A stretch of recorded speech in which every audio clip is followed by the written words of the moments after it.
Bom dia a todo mundo. Uhum. Bom dia a todos. Bom dia, doutor Samu. Bom dia, doutor Atanásio. Bom dia a todos. Bom dia. Bom dia, doutor Fernandes. Tá gravando já, Aline? Bom dia a todos. Hoje nós temos mais uma reunião da disciplina de urologia, é uma reunião multidisciplinar com participação da anatomia patológica, da medicina nuclear, da radiologia, de muitas outras áreas correlatas aí com a urologia. E hoje, especificamente, nós temos uma reunião especial, que é a Urologia Sem Fronteiras, e essa Urologia Sem Fronteiras já está sendo patrocinada pela Astelas, cujo tema será a bexiga hiperativa. Nós teremos um palestrante, que é bem conhecido de todos vocês, que é o professor Cássio Luiz Zanettini Rissetto, que vai nos dar uma aula sobre carga adrenérgica, carga colinérgica em alguns medicamentos que são comumente usados, principalmente nos idosos. Inicialmente, nós vamos apresentar os casos serão apresentados pelo R5, o Dr. Fábio Franco, e depois nós temos a aula do Dr. Cássio. Fábio, pode começar. Bom dia a todos, gostaria de agradecer a Astela, patrocinante daqui, nossa reunião institucional.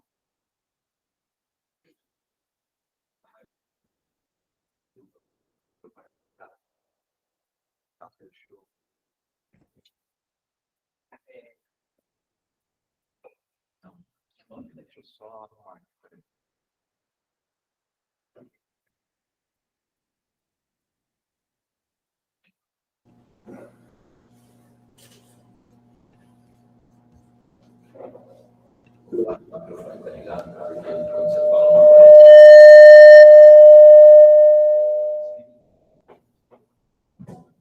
Não, é para aparecer o áudio do vídeo.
Estão me ouvindo?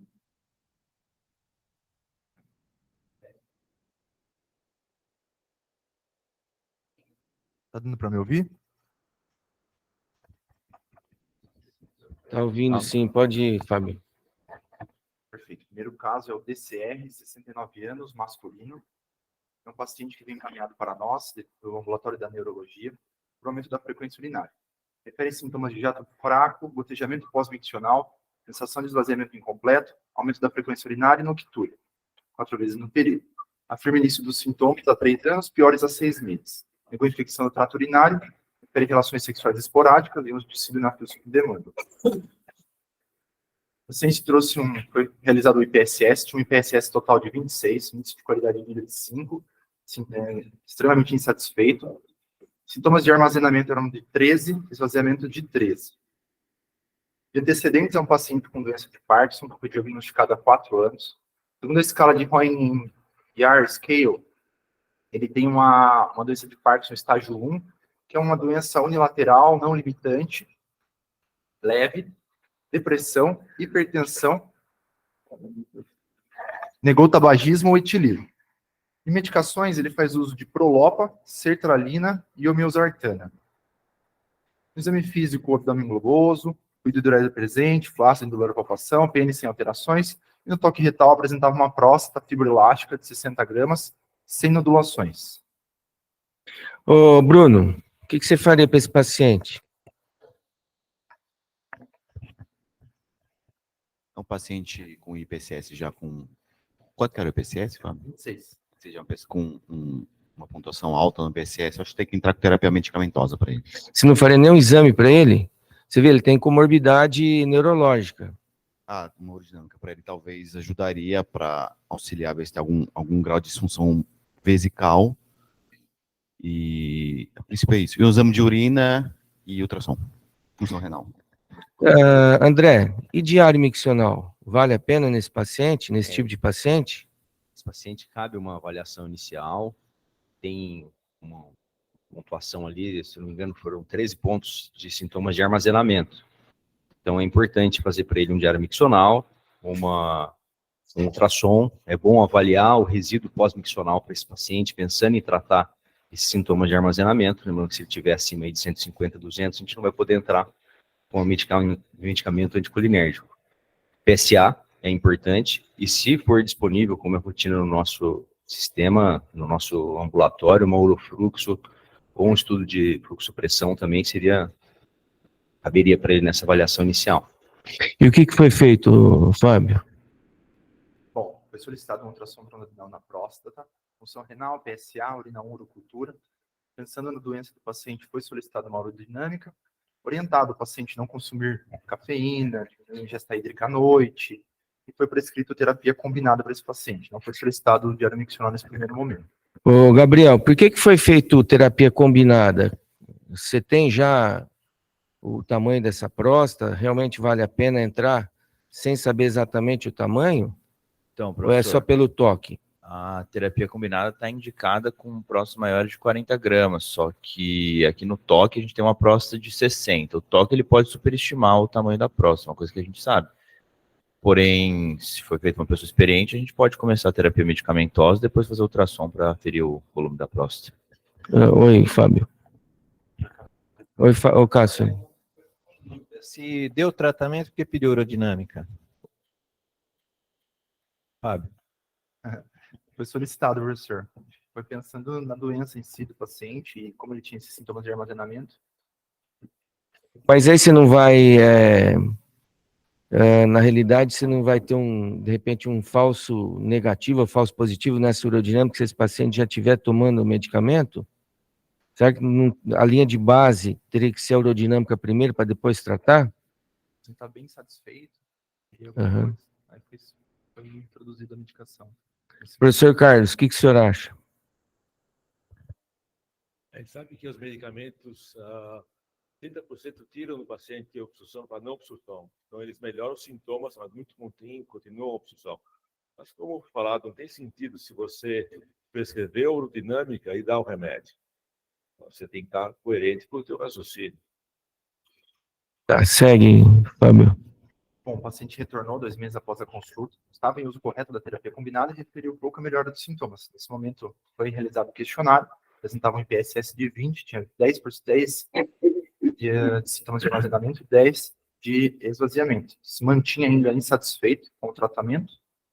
O ultrassom dele apresentava um ultrassom de rins e vias sem alterações, uma próstata de 70 gramas, o índice de protrusão é de 0,8 centímetros, grau 2, a espessura de detrusor 2,2 milímetros, e tinha um resíduo de 100 ml.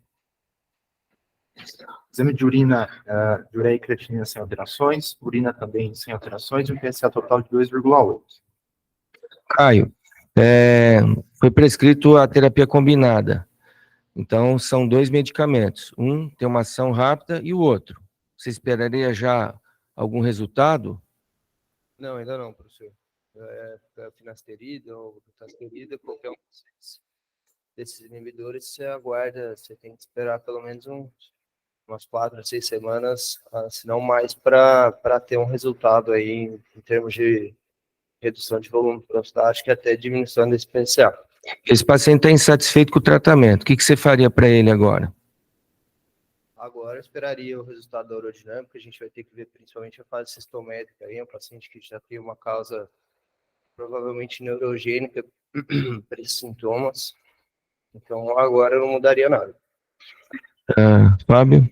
Bom, na urodinâmica, ele trouxe a urofluxo, apresentava um fluxo máximo de 9 ml por segundo, tinha um resíduo Boltzmann nesse exame de 150 ml. Na fase cistométrica, como o Caio disse, tinha uma sensibilidade, complacência, não tinha, apresentava alterações, capacidade cistométrica máxima de 350, apresentava contrações detrusoras na fase de armazenamento mais tardias, de até 50 centímetros de água. Na fase fluxo-pressão, tinha um fluxo máximo de 7 ml por segundo, uma pressão detrusora do fluxo máximo de até 140 centímetros de água, e um resíduo no exame de 90 ml. O seu exame está aí, Caio. E agora? Aí acho que agora cabe para ele, a gente tem a informação do resíduo, tem um resíduo relativamente baixo, 90 ml, tem contração na fase de armazenamento, então a gente poderia entrar para ele com anticoscarina. Pensando que é um paciente já com perto de 70 anos, talvez pensar numa solifenacina, uma difenacina. Bruno, você levantou a mão? Não? Professor, está correto entrar com anticolinérgico nesse paciente? Esse paciente tem uma carga anticolinérgica pelo tratamento do Parkinson. Ele tem um resíduo em torno de 90 a 100 ml. Esse paciente tem risco de piorar a fase de esvaziamento. Por que se eu entrar com anticolinérgico, o paciente mostra pela urodinâmica obstrução? Obstrução e uma hiperatividade trusor que você não consegue diferenciar se é neurogênica ou um fator obstrutivo. Mas aqui você está realmente necessitando diminuir a resistência uretral para melhorar os sintomas dele. E você vai ter que aí associar o medicamento para a bexiga.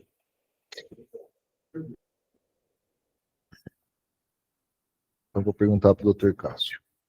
Essa fase miccional, claramente, ela é uma fase, ela demonstra um quadro de obstrução infravesical, mas num quadro de um paciente que, além de uma hiperplasia prostática, ele tem um quadro neurológico de base, isso poderia causar uma dificuldade diagnóstica, uma dissinergia detrusor esfincteriana, e nesse sentido seria necessário fazer um exame com eletroneuromiografia ou videourodinâmica ou não? Ele tem a próstata bem grande. Dispondo da eletromiografia, eu costumo fazer em pacientes que têm qualquer viés neurológico. O que o parkinsoniano pode apresentar é um quadro que antigamente era chamado de pseudo-dissinergia, ou seja, ele tem um retardo do relaxamento do esfíncter estriado e normalmente a micção demora a se iniciar. No quadro aí, aparentemente isso não está evidente, porque ele já urinou logo em seguida do final da fase de armazenamento, não houve um delay. Então, parece que no estágio do Parkinson, onde ele está, esse efeito, esse possível efeito que poderia existir, não está muito evidente, a próstata grande passa a ser a principal hipótese fisiopatológica. Isso no passado chamava muita atenção nesse problema do Parkinson. Mas depois você faz o diagnóstico, tem esse problema de Parkinson, e daí? Vai fazer o quê? Vai deixar a próstata lá? Então você vai operar a próstata, vai diminuir a próstata, e você depois vai tratar no que for necessário. Senão você não vai sair desse ciclo vicioso, você vai ficar sempre atrás desse diagnóstico. Bruno, você quer perguntar? Eu quero. Professor, a gente não pode estar diante aqui de um quadro de falha de tratamento clínico e realmente precisar de um auxílio. Veja bem, o paciente já está em tratamento clínico, ele apresenta ainda altas pressões detrusoras, contrações de alta pressão, resíduo miccional alto. Até quando nós vamos esperar para intervir nesse paciente? O professor falou, não, vamos entrar com anticolinérgico, vamos fazer alguma coisa. Eu acho que não está indicado anticolinérgico aqui, que o paciente vai piorar a fase de esvaziamento. Aqui está indicado fazer uma diminuição da resistência uretral, você tem N maneiras, e você vai ter que tratar a bexiga após o tratamento. O que se discute muito hoje é se você vai fazer, além de uma ressecção, não importa, cirurgia de próstata, pode até fazer um botox no mesmo ato. Você diminui o número de acesso cirúrgico, diminui o custo, isso está sendo bastante aventado com bastante força. E o que foi feito, Fábio? Foi realizada uma ressecção transuretral da próstata desse paciente, PO1, procedimento sem intercorrências, uma diluição da decisão de código corrente sem irrigação. PO1, diurese clara, irrigação desligada. Bom dia. E alta com retorno em 30 dias. O paciente retorna após 30 dias, satisfeito, afirmou melhora dos sintomas de esvaziamento, porém com discreta disúria e perda urinária associada à urgência, mantendo ainda a queixa de noctúria. Nesse momento, o IPSS de 14, qualidade de vida de 4, neonatal patológico, tinha uma hiperplasia nodular da próstata, foi ressecado 25 gramas de tecido prostático. Aqui o novo IPSS do paciente. Tá, se podia subdividir, era mais sintoma já está aí. Tá, desculpa, eu não vi.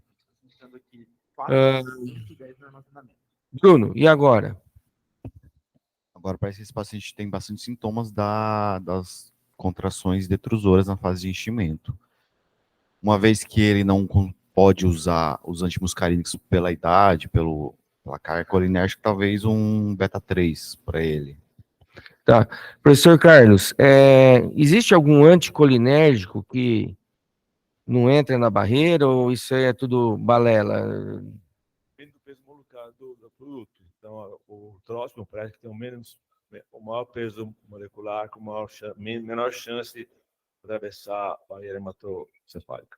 Tá, mas se a gente for levar e comparar esses medicamentos, o melhor seria realmente um beta-3 agonista. Você não tem noção de beta-3 de alto custo, poderia ir com o tróspium. Tá. E o que foi feito para esse paciente? Vou colocar aqui, o Dr. Cássio vai apresentar uma calculadora de carga colinérgica. Vou mostrar para vocês como funciona essa calculadora. Aqui, se todo mundo quiser apontar o celular, pode abrir também no celular a calculadora.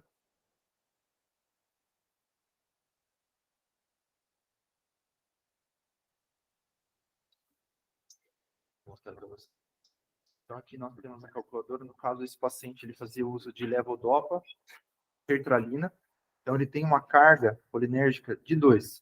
No caso, quando o paciente apresenta uma carga acima de 3, isso pode estar associado ao aumento do déficit cognitivo e da mortalidade. Então, se, por exemplo, nós adicionarmos aqui oxibutinina para esse paciente, a carga dele já passa de 5, então um alto risco, por exemplo, um tróspium, mesma coisa, ou uma solifenacina. Então, aqui a gente pode avaliar as medicações do nosso paciente. Você pode colocar a mirabegrona aí? Não, a mirabegrona ele não entra aqui por causa disso, porque ele não tem a questão da carga colinérgica. Então, se nós tivermos um paciente com várias medicações, você pode utilizar essa calculadora para avaliar a carga colinérgica desse doente. E aí, o que foi feito para esse paciente?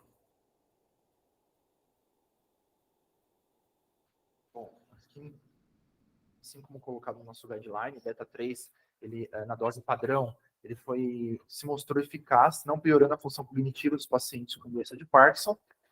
Então, foi prescrito mirabegrona, o paciente retornou após 3 meses com o uso da mirabegrona, uma vez ao dia, ele satisfeito e nenhum queixas para a gente nesse momento. Ok, então o paciente está satisfeito, então foi desobstruído e a parte aí de armazenamento está em ordem. Tá. Vamos para o próximo paciente? Próximo caso, AAK, 75 anos, feminina. É uma paciente que também vem encaminhada no ambulatório da neurologia devido a um quadro de urgência miccional associado à incontinência. Ela refere que os sintomas de urgência se intensificaram há 2 anos, porém começou a apresentar perdas há mais ou menos 8 meses. Atualmente está em uso de 4 pads ao dia, se queixa bastante do uso de fraldas e uma fralda à noite. Ela não quer usar fraldas. Refere apenas um episódio de infecção do trato urinário no último ano. De antecedentes, é uma paciente que tem uma doença de Alzheimer, diagnosticada em 2020. Segundo as escalas do pessoal da neurologia, escala FASH, apresenta um quadro demencial leve, que é caracterizado por dificuldade para cumprir tarefas cotidianas, complexas como fazer compras, cuidar de finanças, ou planejar um almoço de família. É hipertensa também, faz uso de mirtazapina, quetiapina, biperideno, valsartana e ovestrion vaginal. No exame físico, apresenta uma genitália sem alterações, não tinha perdas urinárias das manobras de esforço e apresentava uma mucosa vaginal trófica. André, o que você faria para esse paciente?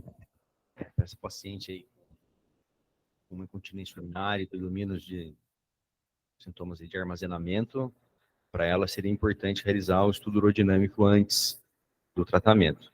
Não esquecer também de fazer uma urina 1, urocultura, e uma função renal e ultrassom de via urinária se é disponível.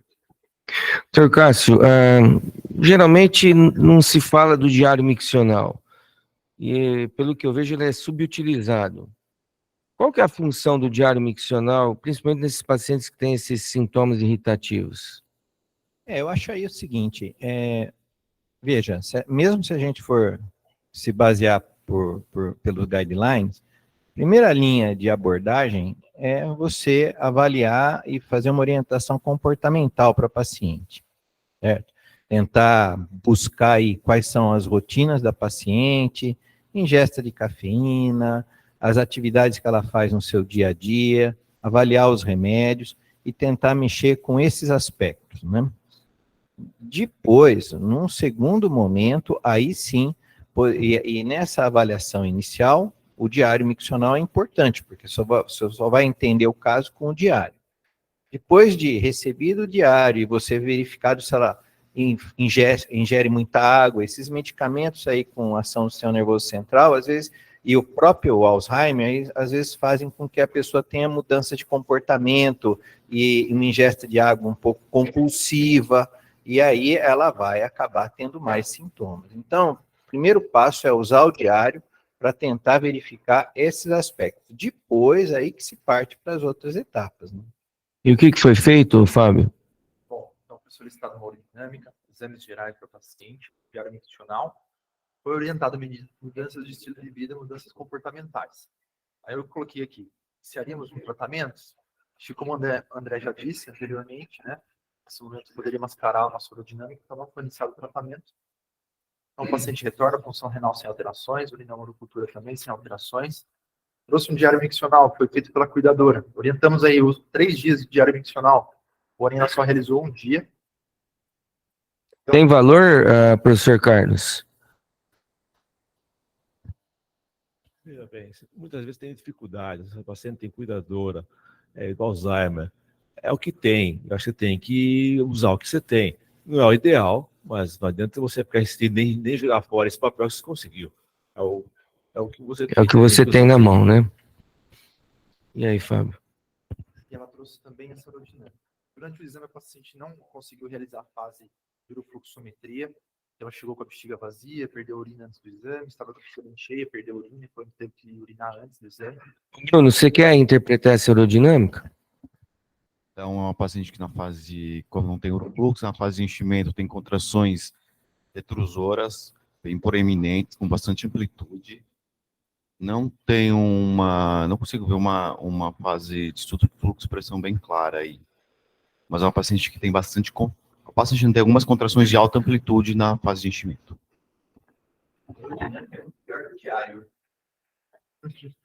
A urodinâmica é bem pior que o diário, porque, veja ali, a contração, esvaziou a bexiga na terceira contração. O diário até sugeriria um caso mais benigno. E agora, Fábio? O Dr. Carlos, Dr. Cássio, vocês seriam contra ter começado, além da terapia de primeira linha, que seriam orientações comportamentais, etc., né?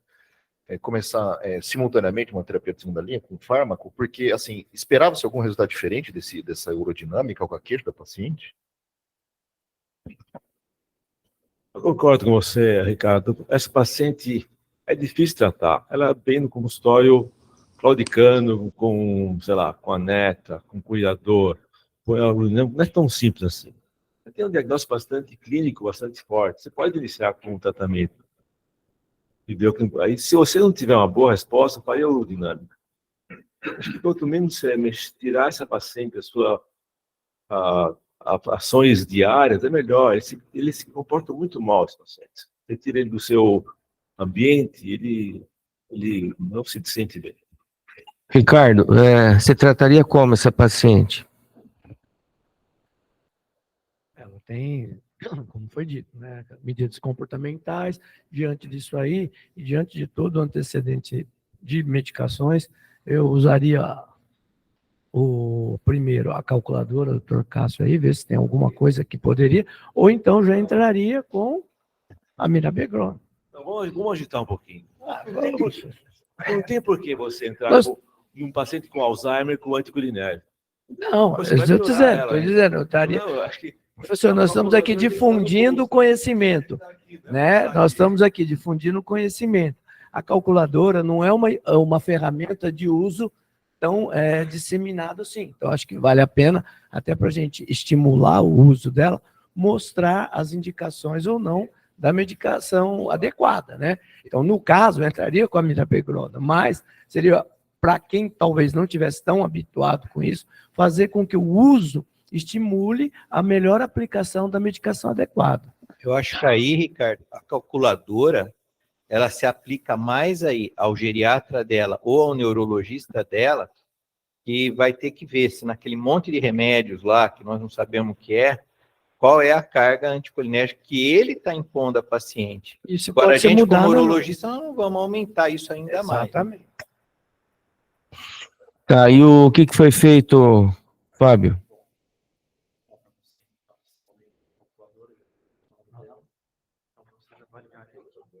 Só para contrariar. Medicações dela que ela faz uso, que tem carga anticolinérgica, que é o mirtazapina, uma carga de 1, e a quetiapina, uma carga de 3. Então, qualquer medicação que nós adicionarmos aqui, vai aumentar mais 3 aqui para, por exemplo, uma soliprenacina, uma carga de 7 dessa paciente. E agora, André? Você usando esse exemplo, pô, você vai falar, nem precisa de calculadora. Você está bloqueando todo mundo.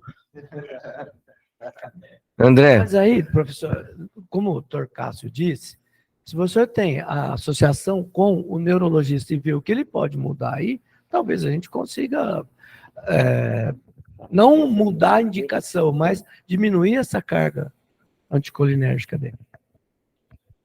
Então, nós optamos por prescrever a mirabegrona para essa paciente, 50 miligramas uma vez ao dia. Como o Dr. Cássio disse, reforçamos as mudanças do estilo de vida, uso de cafeína, chás, etc. Porém, a paciente retorna para a gente 90 dias após a consulta, compareceu aqui usando oxibutinina, 5 miligramas de 12 em 12 horas. Ela referiu que foi no posto procurar a medicação e foi trocada pelo médico do posto. Dr. Carlos Dancona, é comum isso? Você prescreve um medicamento, o paciente vai no posto, não tem, aí ele pega e usa um outro medicamento. Não é comum, a gente sabe da limitação dos nossos pacientes aqui no uso do mirabegrona. Então, acontece, eu acho que isso não... Ele está tentando melhorar da maior maneira possível a paciente, talvez não sabe, não sei se pode causar mais, mas isso é a nossa realidade, pouco acesso a esse medicamento.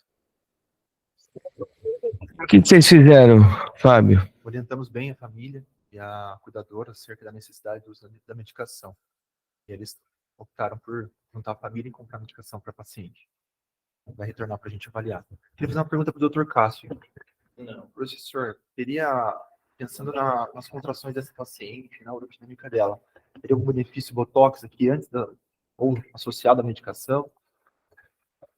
Então, considerando que ela já toma outros remédios, o Botox é sempre uma boa opção em pacientes que têm aquele quadro urodinâmico e uma doença neurodegenerativa que nessa daí, porque você elimina a necessidade de mais um medicamento e ele costuma ser mais efetivo que a medicação oral. A gente vai incorrer algum risco de alguma retenção urinária, mas uma dose baixa eu acho que seria uma ótima opção para essa paciente e eu não descarto que ela acabe evoluindo para isso, se ela não melhorar. Porque ela usa 4 fraldas, né? Então, quando tem incontinência de urgência nessa intensidade, é difícil que o medicamento resolva completamente o quadro. Né? Ô, Cássio, já que foi citado o Botox, e o que você teria falado do neuromodulador? Porque parece que a médio e longo prazo acaba sendo mais barato, né? E você manipula menos o paciente. É isso mesmo? O que você poderia nos orientar a respeito disso?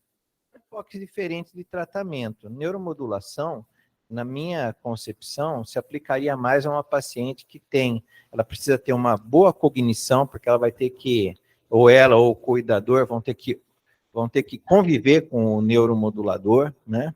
E uma paciente que tem uma expectativa de vida mais longa, que não tem uma expectativa de uma deterioração do sistema nervoso central, como o Alzheimer tem. Eu não pensaria em neuromodulador para essa paciente. Ok. Não sei, opinião. O senhor tem opinião? Eu nunca vi nenhuma indicação para Alzheimer e neuromodulador. A gente sabe que em pacientes idosos ou super idosos, a resposta piora ao neuromodulador. E como foi dito, acho que é importante ter uma sobrevida com o uso do neuromodulador. Entendi. Considerações finais sobre o caso, professor Cássio?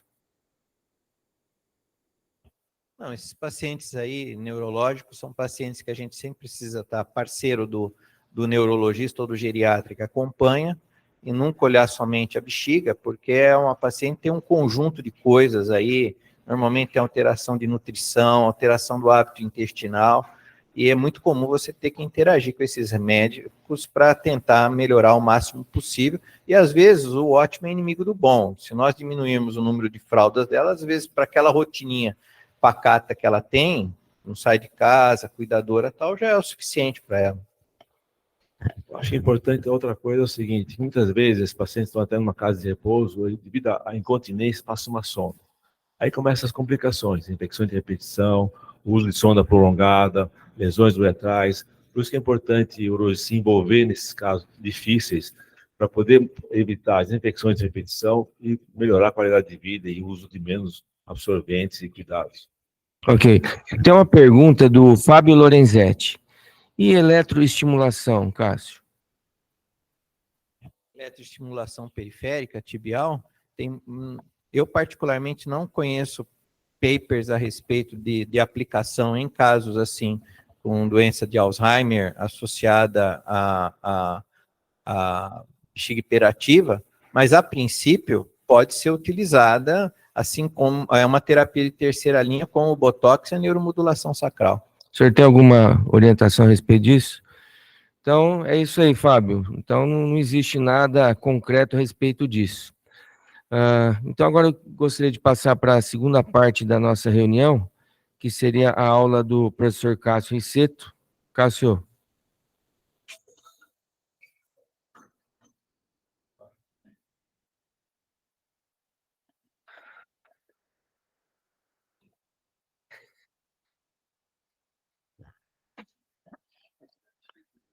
O Cássio tem que falar no microfone.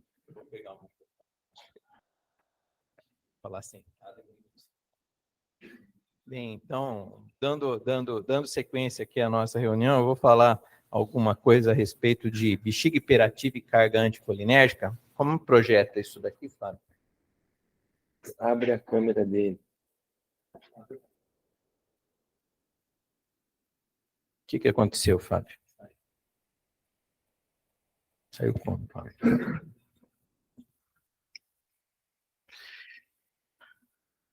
Que é um assunto da moda, né?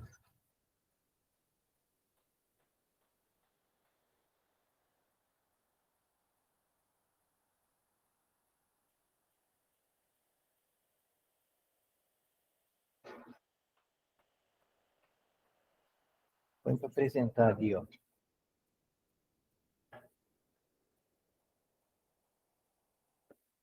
Você tem que pôr para apresentar ali. Como você está.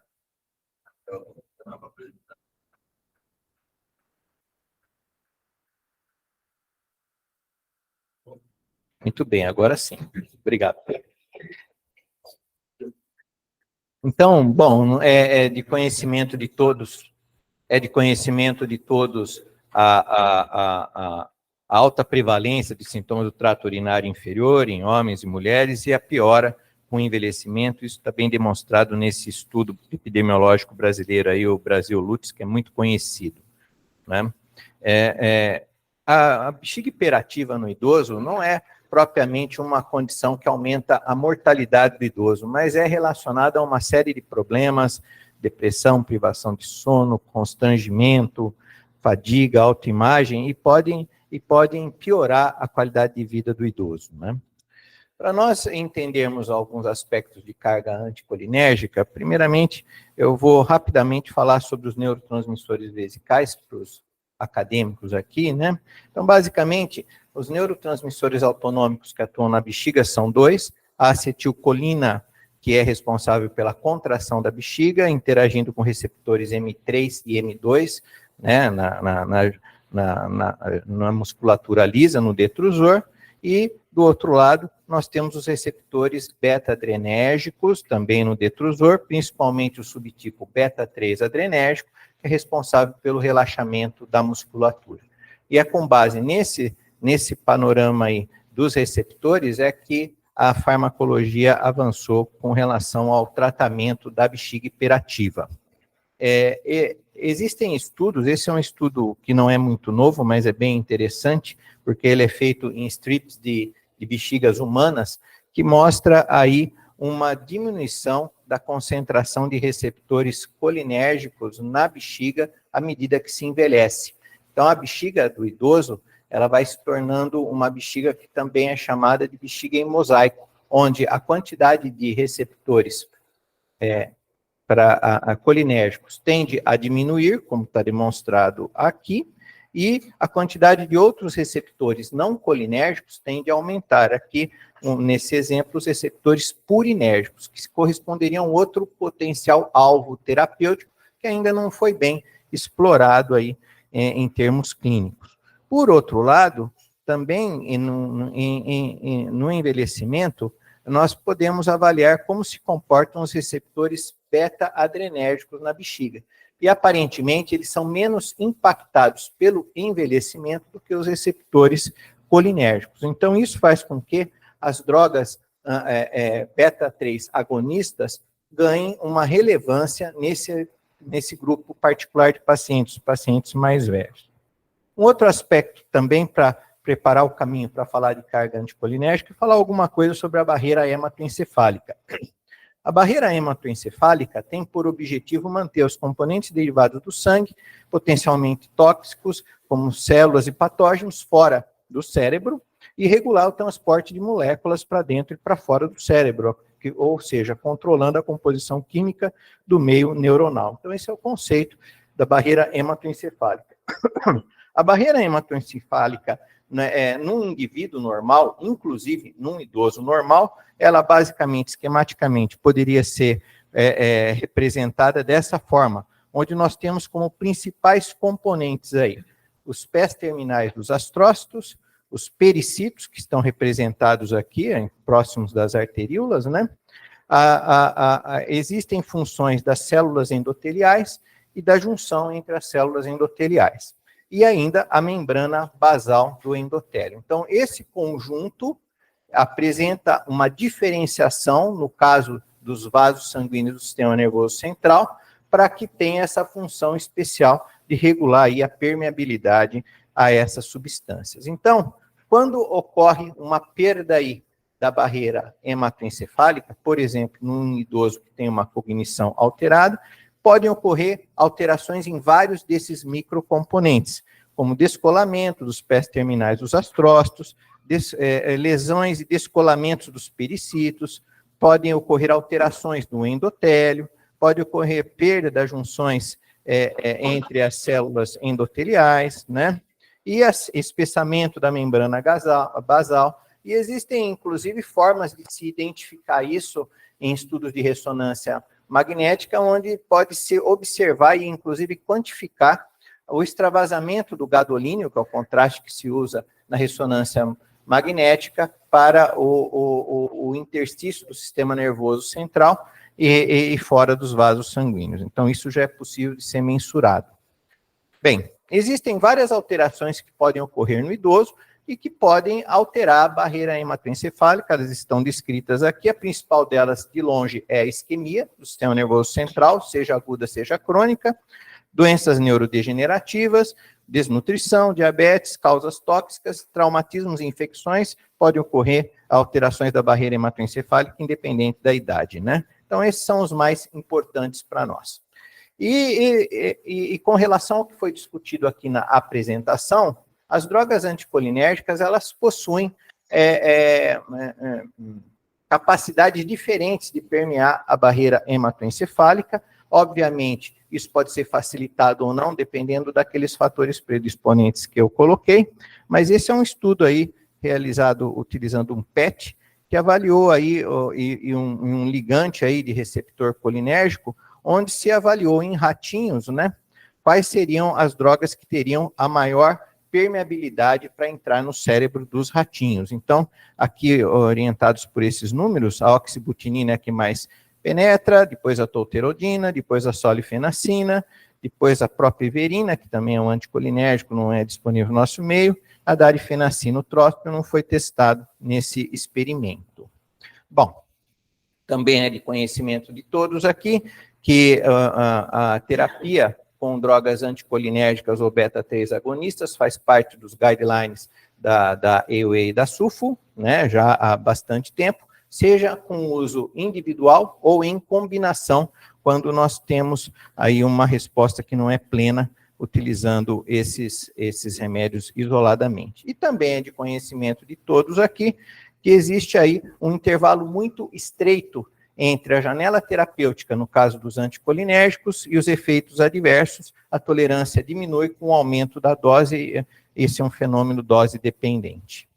Bom, um aspecto que comumente não é abordado, nós tivemos a oportunidade de ver aqui também na discussão dos casos, é algo que nós não nos perguntamos e que me surpreendeu. Esse é um estudo publicado pelo grupo da professora Linda Cardoso, lá do Imperial College em Londres, né, onde ela avaliou qual seria o preparo dos médicos para atender pacientes que possuem aí, que podem possuir um impacto da utilização dos anticolinérgicos. Vocês podem escanear o artigo se vocês quiserem, mas o que me surpreendeu aqui, vejam, o geriatra é o mais preparado, depois a enfermeira, depois o uroginecologista, a Linda Cardoso é ginecologista, então não sabemos se ela puxou para o lado dela, mas depois viria o urologista. Então isso me surpreendeu, porque, poxa vida, será que os urologistas entendem tão pouco assim na mecânica dessas drogas, não?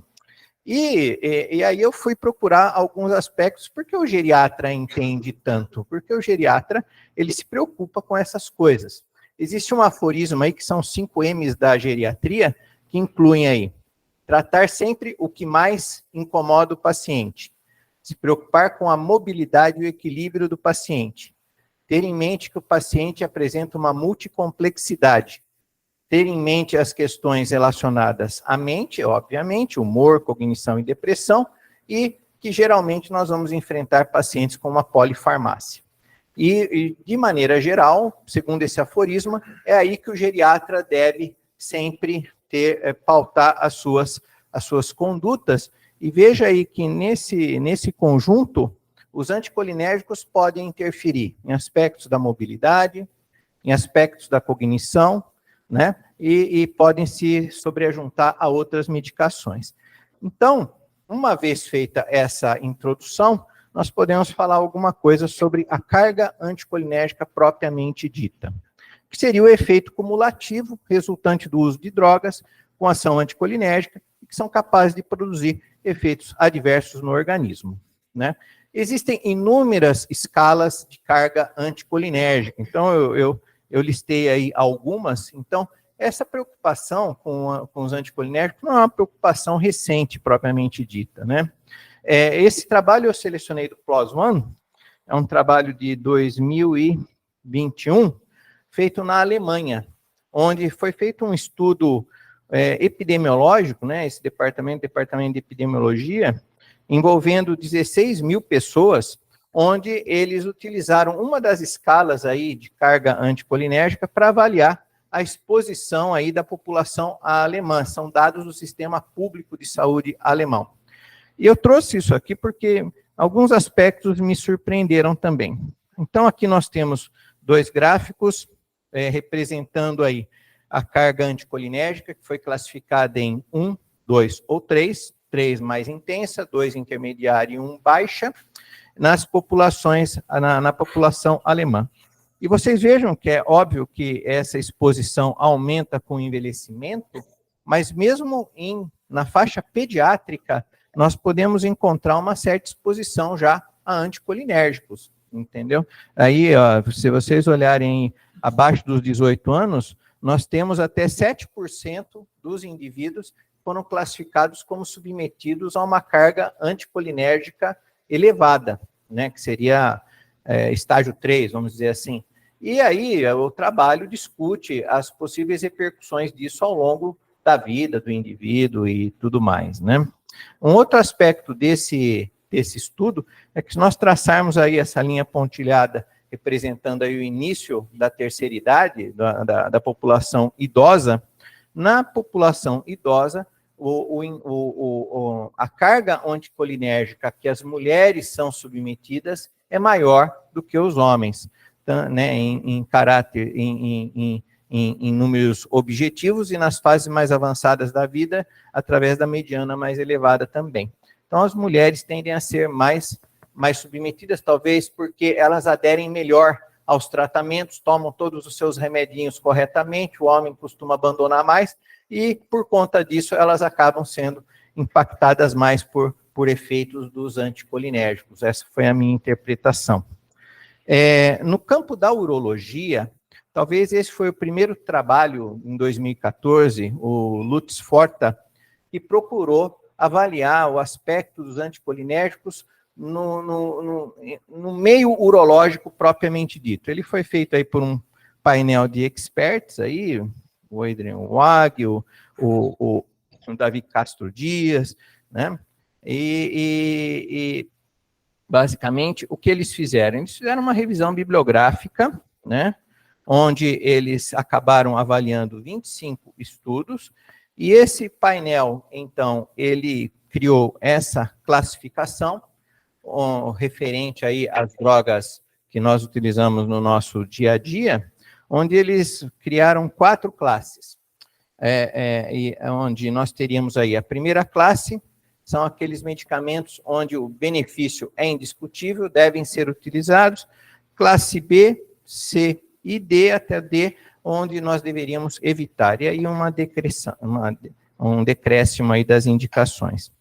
Nesses estudos que eles revisaram, aqui como ficaram os remédios que normalmente nós utilizamos para o tratamento da bexiga hiperativa. Eles avaliaram também outros medicamentos, vocês veem ali a dutasterida, a doxazosina, etc. Mas aquela época, 2014, o medicamento que foi considerado mais seguro, segundo a revisão desse painel, foi a fesoterodina, que é um anticolinérgico. Nós não temos aqui no nosso meio, então isso surpreendeu. Depois, numa posição intermediária, a darifenacina, a oxibutinina de liberação prolongada, não a de liberação imediata, solifenacina, tolterodina, tróspium e a mirabegrona, naquela época acabando de ser lançada aí, né? E as drogas aí, a propiverina e a oxibutinina standard, as piores aí, devendo ser formalmente indicadas. O mérito desse trabalho foi o primeiro trabalho a divulgar no meio urológico esse tipo de conceito. Porém, a crítica é que foram avaliados só 25 trabalhos e a análise foi subjetiva, não foi uma análise meta-analítica. Foi um painel de experts que fizeram uma análise crítica e divulgaram isso daí, né? Mas foi um marco aí nessa questão. Mais recentemente, nós temos acesso aí a trabalhos mais elaborados, né, como esse que foi publicado na Neurology and Neurodynamics, que avaliou só 6 estudos, mas com uma finesse de metodologia bem mais apurada, e concluiu que realmente há um impacto na taxa de demência com o uso de anticolinérgicos aí no longo prazo, através dessa meta-análise, né? Esse impacto, ele chega a 1,5 vezes. Bem, existem também outros estudos que se debruçaram aí sobre os anticolinérgicos e o sistema nervoso central, a cognição em pacientes, como esse que foi publicado na JAMA, né? E que utilizou também vários tipos de métodos para análise, por isso que eu separei aqui. Então, eles utilizaram testes mentais, de desempenho mental, que são esses 2 primeiros aqui. Esse primeiro aqui. Um teste onde a pessoa tinha que fazer um desenho, responder questões. Utilizaram PET para estudar o metabolismo, a atividade metabólica cerebral através do consumo de glicose, enfim, um estudo mais abrangente. O QR Code está aí, e eles estudaram isso em duas subpopulações, né? Uma população submetida a anticolinérgicos e uma população não submetida. As diferenças foram bem grandes aqui, e a conclusão, através desse estudo, que foi um estudo de corte, né, retrospectivo, foi que realmente os anticolinérgicos, eles interferiram aí no metabolismo cerebral, na capacidade de executar de aspectos cognitivos de maneira geral, né, atrofia cerebral, através do estudo com PET e tudo mais. Então, esse é um estudo bem mais robusto, vamos dizer assim.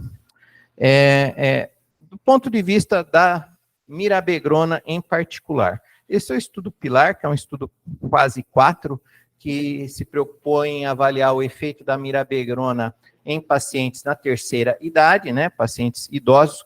Eles consideraram aí pacientes com mais de 65 anos nesse estudo. Então, aqui é o desenho do estudo, onde nós temos aí a possibilidade do paciente ser randomizado a placebo ou mirabegrona, e a mirabegrona ser escalada em 25 até 50 miligramas dose.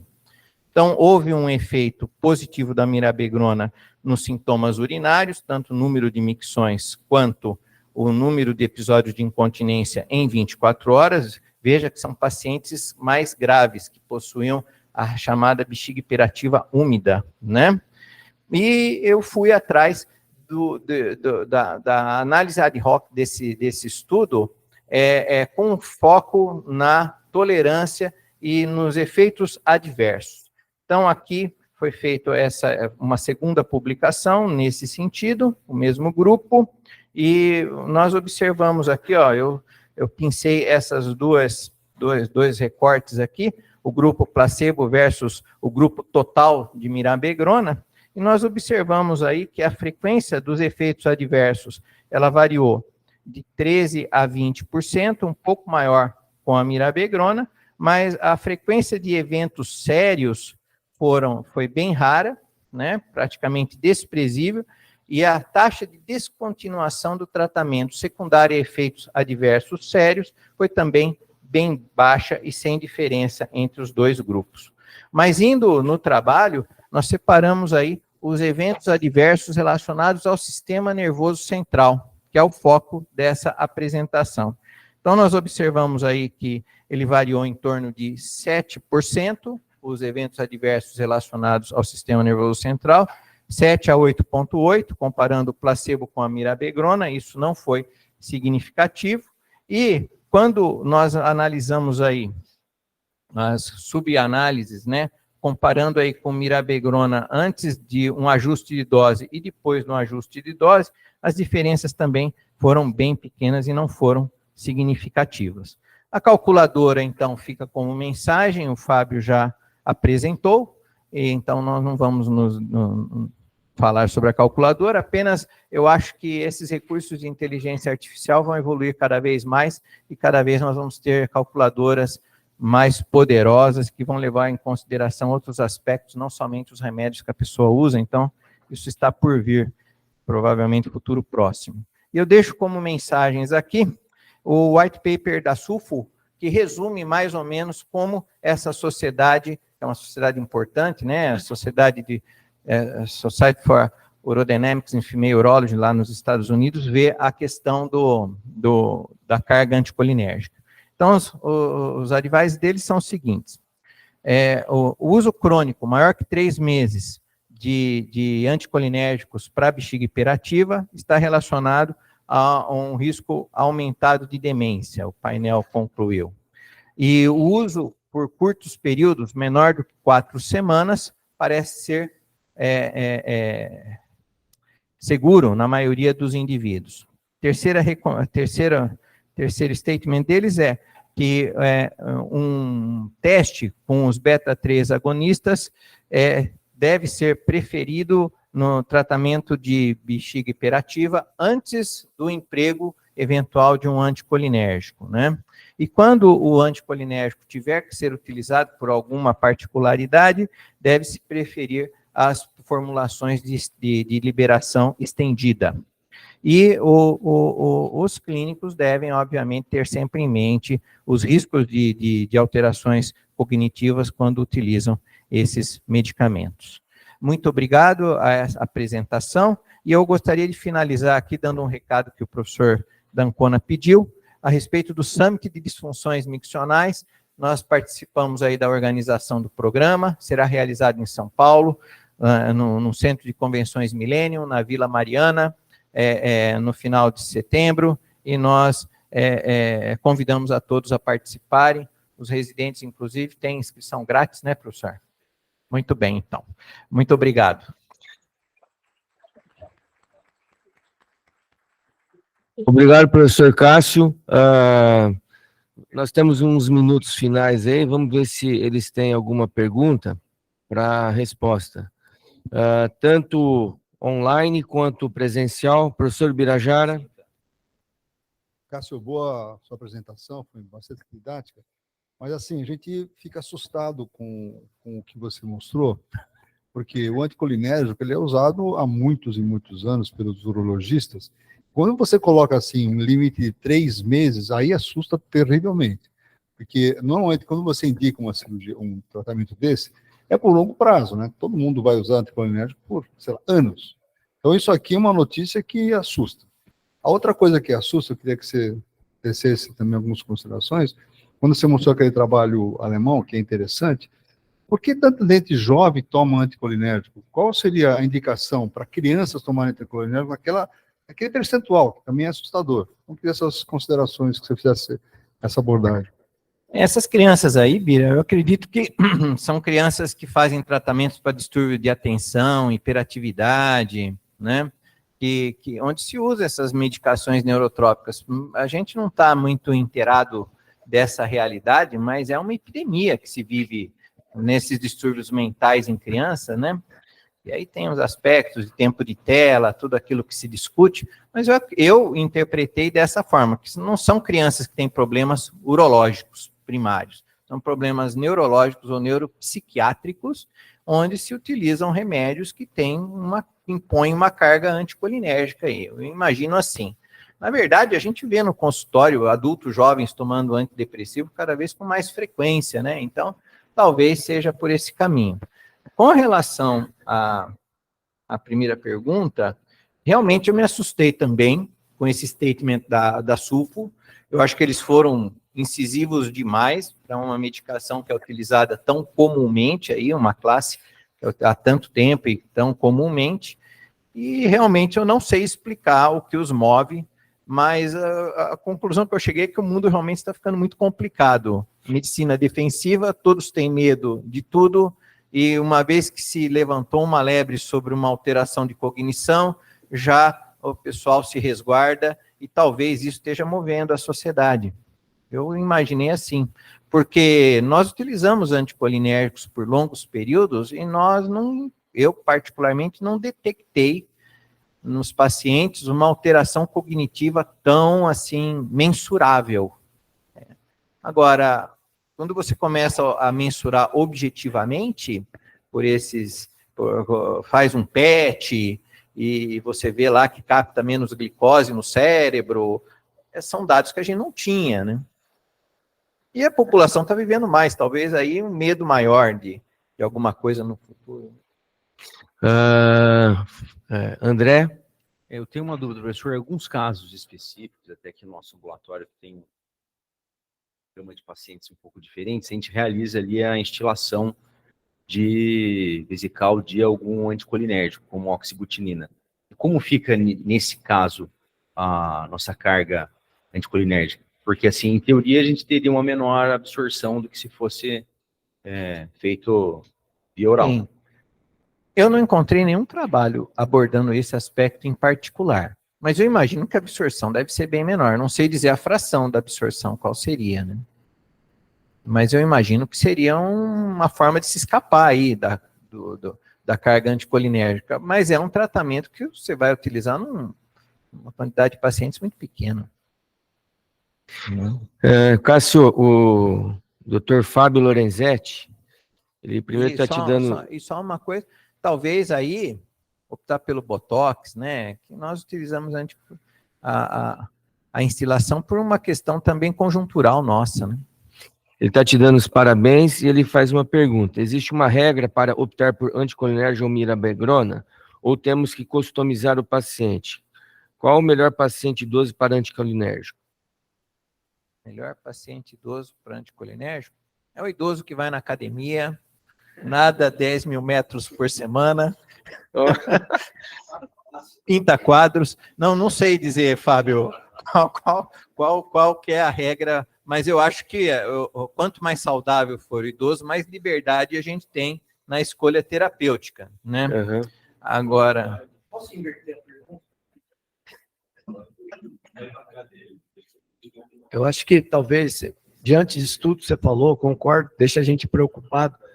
Qual seria, acho que, as principais contraindicações para o uso? Não o ideal, mas quais seriam as contraindicações mais formais que você vê, cara, nessa, vamos dizer, nessa profilaxia, nessa prevenção eu acho que desses danos? São pacientes que já têm alguma doença neurológica com impacto na cognição. O Alzheimer, as drogas que são utilizadas para tratar o Alzheimer, basicamente o que elas fazem é aumentar a concentração de acetilcolina e de dopamina no cérebro, para dar um choque ali nos neurônios. Então, você vai usar um anticolinérgico numa pessoa que tem Alzheimer, né? Agora, no caso do Parkinson, são drogas mais dopaminérgicas. Então, mas também algumas formas do Parkinson, que é uma doença muito heterogênea, tem aí impacto na cognição. Então, nesses casos, tem que evitar. Cássio, o Torossamo quer fazer uma pergunta. Torossamo. Oi, Cássio, parabéns pela aula. O senhor fechou o microfone. A possibilidade de uso intermitente desses anticolinérgicos, o que você acha?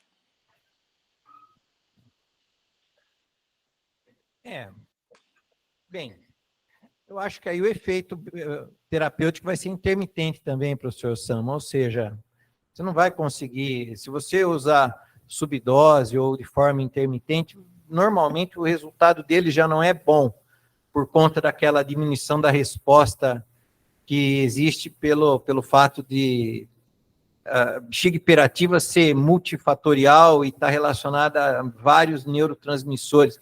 Aí, a hora que você torna isso intermitente, eu acho que o que falta é a indústria descobrir outros alvos aí, assim como existe beta-3 agonista, talvez descobrir outros alvos terapêuticos no nervoso central. Mas intermitência eu acho que não vai ser um tratamento inócuo. Mais alguma pergunta, tanto pessoal online quanto presencial? Bom, então eu gostaria de agradecer imensamente ao professor Cássio pela brilhante aula, a participação de todos, lembrar do convite que foi feito aqui pelo Summit de Disfunções Miccionais e terminar essa reunião, foi muito proveitosa. E mais uma vez agradecer às telas pela participação, nosso parceiro de sempre. Wagner.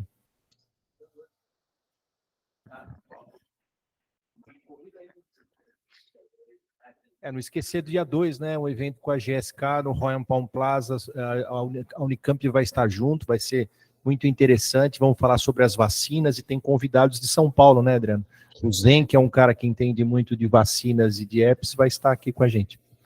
Muito bem lembrado. Então, no dia 2/9, no Royal Palm Plaza, iniciando às 8h30 da manhã, nós teremos um evento que vai ser patrocinado também por uma outra empresa farmacêutica, e vai versar sobre infecções virais em urologia. Vai ter uma primeira parte que versa sobre a parte clínica da coisa, que vai ter a participação do Zen e do Ricardo Saad, e depois alguns infectologistas vão falar sobre o calendário vacinal do adulto e também sobre a nova vacina para herpes zoster. Então, muito obrigado a todos, eu gostaria de encerrar essa reunião, e parabéns e obrigado às telas. Bom dia a todos.